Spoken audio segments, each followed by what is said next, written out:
नमस्कार आदरणीय पालक आणि विद्यार्थी मित्रांनो, परत एकदा स्वागत आहे तुमचं मेडिकल सिम्प्लिफाईड या चॅनलवरती। बघा, चॅनलवरती नवीन असाल तर चॅनलला नक्की सबस्क्राईब करा आणि तुमचे जे पण काही प्रश्न असतील ते तुम्ही मला कमेंट सेक्शनमध्ये विचारू शकता। या व्हिडिओमध्ये सगळ्यात महत्त्वाचा मुद्दा आपण बघणार आहोत की स्ट्रे वॅकन्सी राऊंडचा कट ऑफ कमी होणार की वाढणार, BAMS असो किंवा BHMS असो। आता या व्हिडिओमध्ये स्ट्रे वॅकन्सीचे रूल तर एक्सप्लेन करणार नाही मी, कारण तुम्हाला माहित आहे सिंपल रूल आहे, ते एकदा सांगून देतो मी। रूल असा आहे स्ट्रे वॅकन्सीचा की ज्यांना आतापर्यंत कॉलेज अलॉट झालेला नाही ते विद्यार्थी स्ट्रे वॅकन्सी राऊंडसाठी एलिजिबल आहे। ज्यांना थर्ड राऊंड मध्ये कॉलेज अलॉट झालेला असेल ते विद्यार्थी स्ट्रे मध्ये एलिजिबल नाही। तुम्ही कॉलेज घेतला असेल किंवा नाही घेतला असेल, पण राऊंड 1 किंवा राऊंड 2 मध्ये जर का तुम्ही कॉलेजला अलॉटमेंट झाला असेल आणि फ्री एक्झिट घेतला असेल तर कुठे ना कुठे तुम्ही स्ट्रे साठी एलिजिबल आहात आणि ऑल इंडिया कोटामधून थर्ड राऊंड साठी सुद्धा तुमचं कुठेतरी ऍडमिशन झालेलं नसावं, तर तुम्ही एलिजिबल आहात याच्यामध्ये। आता पुढच्या गोष्टी आपण बघून घेऊया। व्हिडिओ कशाबद्दल आहे की स्ट्रे वॅकन्सी राऊंड मध्ये कट ऑफ कमी जाणार की वाढणार याबद्दल हा व्हिडिओ आपण शूट करत आहात। तर कट ऑफ वाढणार की कमी होणार हे आपल्याला कशामुळे कळतं, तर खूप साऱ्या गोष्टी असते, त्या गोष्टी आपण एकत्रित करून काय करत असतो की बोलत असतो की हा याच्यामुळे कट ऑफ कमी होऊ शकतो। तर मी काही रिझन तुम्हाला हे सुद्धा सांगू इच्छितो ज्या कारणामुळे कट ऑफ वाढू शकतो, आणि काही रिझन असं पण सांगू इच्छितो ज्याच्यामुळे कट ऑफ कमी होऊ शकतो। पण दोन्ही जे आहे, कट ऑफ वाढणे किंवा कट ऑफ कमी होणे, जर का याचा पारडा भारी असेल कट ऑफ कमी होण्याचा तर कट ऑफ कमी होईल, याचा पारडा जर का भारी असेल कट ऑफ वाढण्याचा तर कट ऑफ वाढेल। ठीक आहे, ट्रेंड असतं ना, त्या ट्रेंडनुसार सगळं चालत असतं। तर सगळ्यात अगोदर आपण कॅटेगरी वाईज कट ऑफ बघून घेऊया, एक टेंटेटिव्ह कट ऑफ काय गेलेला आहे, मग आपल्याला पुढचं समजेल की हो कट ऑफ वाढणार आहे की कमी होणार आहे। सगळ्यात अगोदर आपण कॅटेगरी वाईज कट ऑफ बघून घेऊया। तर open, OBC, VJ, NT2, NT3 या कॅटेगरीसाठी 305 ते 306 मार्क असा कट ऑफ गेलेला आहे। NTB साठी 298 असा कट ऑफ गेलेला आहे। SCBSC कॅटेगरीसाठी 303 असा कट ऑफ गेलेला आहे आणि SC कॅटेगरीसाठी 305 असा कट ऑफ गेलेला आहे। सोबतच जे ST कॅटेगरी आहे त्याचा कट ऑफ 250 असा गेलेला आहे। ठीक आहे, आता सगळ्यात महत्त्वाचा मुद्दा की आता कट ऑफ वाढणार कशामुळं त्याचे रिझन मी सांगत आहे। तर सगळ्यात अगोदर कट ऑफ वाढण्याचे कारण काय आहे की सगळ्यात महत्त्वाचा मुद्दा जे आहे ते कट ऑफ वाढण्याचा मुद्दा काय असतो की सगळे आता चॉईस फिलिंग परफेक्ट करणार म्हणजे त्यांचे जे ऑर्डर आहे ते बरोबर लावणार आणि सगळे कॉलेजचे ऑर्डर लावून ते ठेवणार आहे। तर हा एक सगळ्यात महत्त्वाचा मुद्दा असतो की ज्यांचे चांगली सुद्धा रँक असेल त्यांना पण कॉलेज अलॉट होण्याचे चान्सेस स्ट्रे वॅकन्सी मध्ये खूप जास्त वाढून जातात, कारण ते पहिल्या 3 राऊंड मध्ये काय करतात की चॉईसेस बरोबर टाकत नाही। आपल्याकडे 435, 440 आणि अक्षरशः 445 मार्काचे विद्यार्थी सुद्धा आलेले आहे ज्यांनी चॉईस फिलिंग घेतलेली आहे आपल्याकडून राऊंड स्ट्रे वॅकन्सीसाठी। आतापर्यंत त्यांना कॉलेज अलॉट झालेला नाही। ठीक आहे, आता तुम्हाला पण चॉईस फिलिंग अगदी बरोबर करावी लागेल। का करावी लागेल?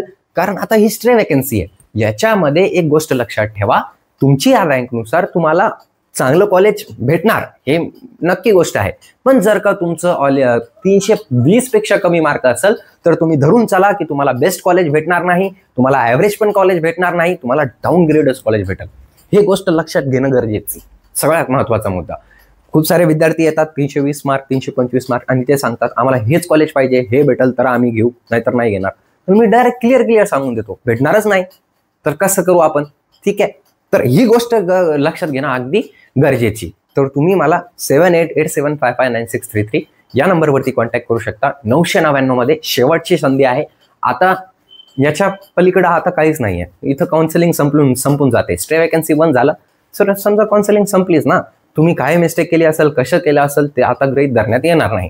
फक्त स्ट्रे वॅकन्सी मध्ये चान्स आहे 300+ जर का स्कोर असेल तुमचा तर स्ट्रे वॅकन्सी राऊंड 1 मध्ये 100% तुमचा नंबर लागेल, कोणती पण कॅटेगरी असो तुमची। कारण आता स्ट्रे वॅकन्सी राऊंड मध्ये काय असतं ना विद्यार्थी आणि पालक मित्रांनो, एक गोष्ट लक्षात घेणं गरजेची की स्ट्रे वॅकन्सी राऊंड मध्ये ना सगळ्या कॅटेगरीचा कट ऑफ सारखाच जातो, सगळ्या कॅटेगरीचा। फक्त एक कॅटेगरी सोडून द्या, ती आहे ST कॅटेगरी, त्याचं प्रेडिक्ट करणं थोडं चुकीचं ठरत असतं आपल्यासाठी। तर ही गोष्ट तुमच्या लक्षात आली की कट ऑफ कशामुळे वाढू शकतो की चॉईसेस बरोबर टाकणार, आता सगळे ऑर्डरनुसार लावणार ना भाऊ सगळे। ठीक आहे, दुसरी गोष्ट कट ऑफ वाढण्याचं कारण काय की जे सीट्स आहे ते लिमिटेड असणार, आता लिमिटेडच आहे सीट, त्यामुळं पण कट ऑफ वाढू शकतो। तिसरी गोष्ट BDS चे विद्यार्थी कॅप राऊंड 3 आता काय करणार कॅपराऊंड 3 चे चॉईसेस भरणार नाही तर डायरेक्ट इकडे येऊन जाणार. समजलं तुम्हाला? चाल.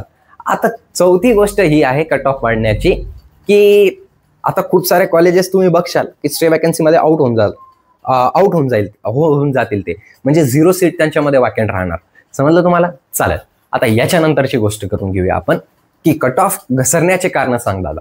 तर सगळ्यात महत्त्वाचा मुद्दा की 3rd राऊंडमध्ये ज्यांना अलॉटमेंट झालेलं आहे ते काउन्सिलिंगमधून बाद झालेले आहे, त्यांनी ॲडमिशन फिक्स केलेलं आहे. नवीन कॉलेजेस येऊ शकतात 2-3. ठीक आहे, प्रकाशचंद्र कॉलेज आहे ते पण येऊ शकतो. 2-3 कॉलेजला आतापर्यंत परवानगी भेटलेली नाही. स्टे वॅकन्सीमध्ये त्यांना परवानगी भेटू शकते.